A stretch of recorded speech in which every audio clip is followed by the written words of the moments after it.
Right, so there we have it. The first race weekend of the year has been and gone. And we have the same result as we've had probably since the mid part of the 2022 season. The racing, as usual, that was picked up by the mid-pack. And for the most part, they did a pretty good job. So stick around and find out how I got on with my predictions. Did I cook? Who knows? We'll find out. So, off the back of a fun qualifying session where Max was on pole, but Charles got the fastest time in qualifying. Unfortunately, it came in Q2, not Q3. So the stage was set for this to be a ding-dong battle between the two of them. So there we are. We're all sat there filled with anticipation. The 5 lights go out, and away we go for the 2024 season. Both Max and Charles get a great run-up start, but Max's is a little bit better. Covers off the inside, meaning Charles has to go round. He can't quite get it done, and that was the last we saw of Max, to be honest. Wave goodbye to him there. Perez, though, had a neat move on the inside of Sainz, and he was just on the cusp of getting Russell, but got accidentally blocked by Charles when he had to back out of the move with Max, and just meant that Russell got to keep that position. Now, it has to be said, poor Bottas and Stroll. Both of them got an excellent launch, made up positions at the beginning, but somehow Nico Hülkenberg just tagged Stroll. I mean, there wasn't really much blame to be put on him. It was just one of those first corner incidents. And then Bottas, well, he didn't expect them all to stop so quickly, and his front wing got broken, just ruined both their days. It looked as though Charles had cooked his tyres when he was chasing after Max in the early stages, and this led to Russell showing an excellent turn of pace, getting past him, and we thought, here we go, he's going to be on the hunt, he's going to be chasing straight up to Max, but boy were we wrong. I don't think anyone got within 5 seconds of him today. However, it did turn out that Charles hadn't cooked his tyres, well, not quite as much as we thought anyway, and it was a brake issue that he was having. Every time he was braking, the car was veering off to the right, so he did a good job to stay on the track. However, this did lead him to lock up on virtually every single corner.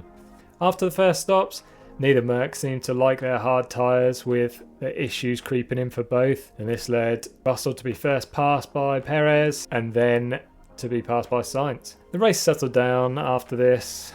Nothing really happened, to be honest, until the mid-30s laps where everyone started to come in for their second stops, and we thought, could this spice things up a little bit? Poor old Bottas again. This guy doesn't have any luck with his stops, does he? And today was just bad luck for him all round. The wheel nut just would not go on his front left, and they had to run into the garage to get that taken off and put a new one on, leading for him to have a nearly 53-second stop, which had completely destroyed the race that had already been ruined earlier in the day. Hamilton seemed to find a bit of pace when his battery issues were sorted, and he managed to jump Piastri in the stops. However, this was helped by a sticky front left. Lap 46, unfortunately George falls off the road, being chased down by Charles. That car was not giving him any love today, and yeah, Charles nipped past into 4th place. Meanwhile, whilst all this was going on, Tsunoda was making things very awkward at RB, just not wanting to go with team orders. He thought he could have got Magnussen. It didn't help things, did it? Not really the way to go about things when you're trying to keep your job. Not a lot happened from there. Max checked out and won by 22 seconds. Perez, he had a good race, although he's still proving that he is just no match for Max. Let's hope he finally gets the hint and accepts his number 2 role. Sainz, he couldn't quite get Perez in the closing stages. We thought his hard tyres would last better than Perez's soft, but there was just too few laps to go and couldn't quite manage it in the end. But still got his 3rd place, putting him right in the shop window for anybody that needs a driver next season. Similar with Norris, really. He just left it a little bit too late to reel Russell in.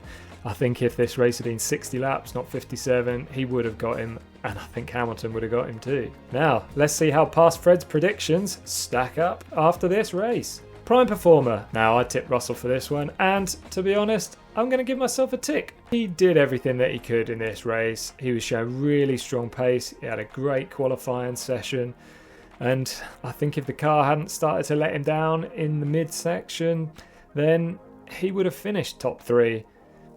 Close battle with Sainz, but all in all, I'm going to give myself a tick for that one. Mr. Underwhelmer, Fernando Alonso. He was trying to prove me wrong for the most part of this race.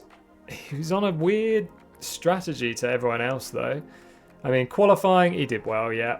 Hold my hands up, he did really well there. Pulled a lap out of the bag that no one saw coming. But in the race, just didn't seem to want to be there today. Didn't do any defending, and Stroll, who was turned backwards at the beginning of the first lap, he just finished 1 place behind him. Yeah, there's quite a few seconds in between them, but still, he should have been finishing better than that. So I'm going to give myself another tick for that. Pole position, I said Charles Leclerc. Now, he did set the fastest time in qualifying, but did it in Q2, not Q3. Next time, prove me right, Charles. Please, I need that points. Top 3. That's the 3rd place, Russell. Wrong. 2nd place, Verstappen. Wrong. 1st place, Leclerc. Wrong. Why did I ever go against Max? Fred's far-fetched forecast. Now, I predicted Perez to cause a more than 2-car pile-up. Wrong again. What can I say? He had a really solid little race. I think there was one moment where he got quite close to Charles when he overtook him. But other than that, yeah, he was just away from everyone, kept his nose clean and ran a solid race. And for me, he was my driver of the day, which I don't think you'll find me saying that too often. But special mention does have to go to Guan Yu Zhou. He drove a great race in a car that everyone was tipping to be absolutely awful and just finished outside the points. But on my predictions, for those of you keeping count, it's 2 right out of 7. Need to do better next time. So that's it. First race down, 23 to go. Join me next Saturday when we do it all over again in Jeddah. See you there. Bye bye.